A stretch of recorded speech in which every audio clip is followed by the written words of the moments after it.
দেখেন, গণঅভ্যুত্থান এটা একটা যুদ্ধ। আপনি যদি পরাজিত হন তাহলে আপনি মারা যাবেন, আর আপনি যদি বিজয়ী হন তাহলে যাকে আপনি পরাজিত করলেন তাকে ডিস্ট্রয় করে দিতে হবে। আপনি তাকেও রাখবেন আর আপনি চুপচাপ বসে থাকবেন, এর নাম গণঅভ্যুত্থান না, এর নাম যুদ্ধ না। আমাদের এখানে 5 তারিখে একটা গণঅভ্যুত্থান হয়েছে, সেই গণঅভ্যুত্থানের পরে গণঅভ্যুত্থানের যে বিজয়ী শক্তি তারা ক্ষমতা দখল করেছে, কিন্তু দেশের মানুষ মনে করে যে এই সরকারটা খুব দুর্বল, সে আওয়ামী লীগকে কিছু করতে পারবে না, সে পরাজিত শক্তিকে কিছু করতে পারবে না। শুনতে অনেক নির্দয় মনে হতে পারে যে আমি এই ভাঙচুরকে সমর্থন করছি, এরকম মনে হতে পারে, কিন্তু আসলে বিষয়টা তা নয়। বিষয়টা হচ্ছে বিজয়ী শক্তির প্রমাণ দিতে হয়, শক্তির প্রমাণ। এটা কি সেই প্রমাণ? প্রমাণের একটা অংশ এটা, এটা তার দেওয়া দরকার ছিল, এটা তার টিকে থাকার ব্যাপার।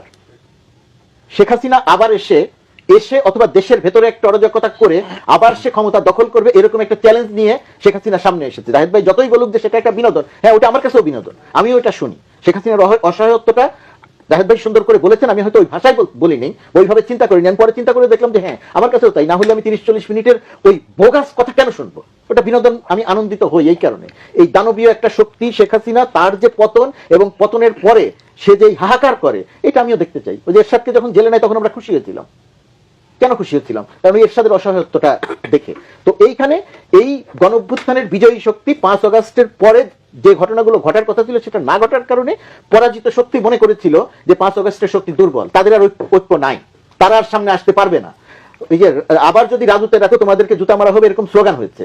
ধারণা করা হচ্ছিল যে রাজুতে ডাকলে আর কেউ আসবে না, কিন্তু 32 নম্বরের ক্ষেত্রে গিয়ে দেখা গেল যে রাজুতে না, যে কোনো ক্ষেত্রেই তারা যদি জনসম্পৃক্ত থাকে এবং স্বৈরাচারের এগেনস্টে, শেখ হাসিনার মতো এরকম দানবের এগেনস্টে তারা যদি কোনো একটা কর্মসূচি দেয়, তাহলে ছাত্র জনতা এখনো ঐক্য অটুট আছে এবং এখনো তারা সেখানে যায়। এটা দিয়ে সরকারের একটা শক্তিমত্তার প্রমাণ হয়েছে। কিন্তু যেটা করা দরকার এখন, এই যে বিভিন্ন জায়গায়, আজকে হয়তো 20টা জায়গায় আগুন দেওয়া হচ্ছে, এই যে 20টা জায়গায় আগুন দেওয়া হচ্ছে, এই প্রক্রিয়াতে যদি আগুন দেওয়াটা থাকে, সরকারকে যে জায়গাটাতে ভাবতে হবে।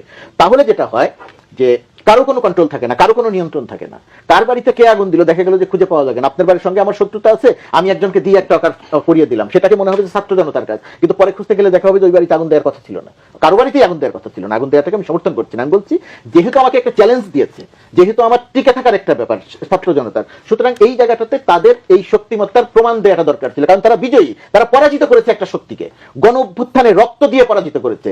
যে ছেলেটা আজকে 32 নম্বরে গিয়ে ভেঙেছে, আমি তার ভাঙাটা সমর্থন করছি না, কিন্তু এটা আপনার বুঝতে হবে যে শেখ হাসিনা ওই 32 নম্বরকে কেন্দ্র করে আবার আসতে চায়, কারণ ও ওর বন্ধুকে, ও ওর ভাইকে, ও ওর সহকর্মীকে, ও অথবা তার বাবাকে অথবা তার ভাইকে সে হত্যা করেছে।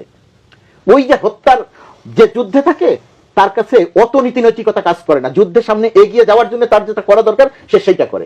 গণঅভ্যুত্থানে যারা নেতৃত্ব দিয়েছে, যারা মাঠে ছিল, আমি তো মাঠে থাকি নাই, সাংবাদিক হিসেবে আমি মাঠে থেকেছি, আর ওরা আমি আমার অফিস থেকে দেখেছি কারণ বাজারে আমার চোখের সামনে 5-6 জনকে ছাত্রলীগ বা যুবলীগের কর্মীরা গুলি করে হত্যা করেছে।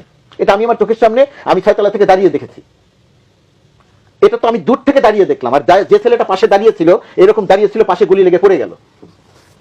ওই ছেলেটা তখন আরেকটা ওকে এক হাত দিয়ে টানছে, আর এক হাতে ওর লাঠি।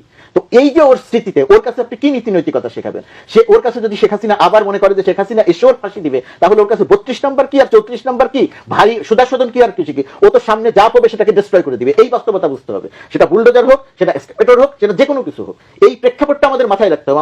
আমাদের এত সুশীলীয় আলোচনা করলে চলবে না যে কেন এটা করলো, মানে আমার টিকে থাকার জন্য আমি করবো না। ইসলাম ধর্মের আছে নিজের জীবন বাঁচানো।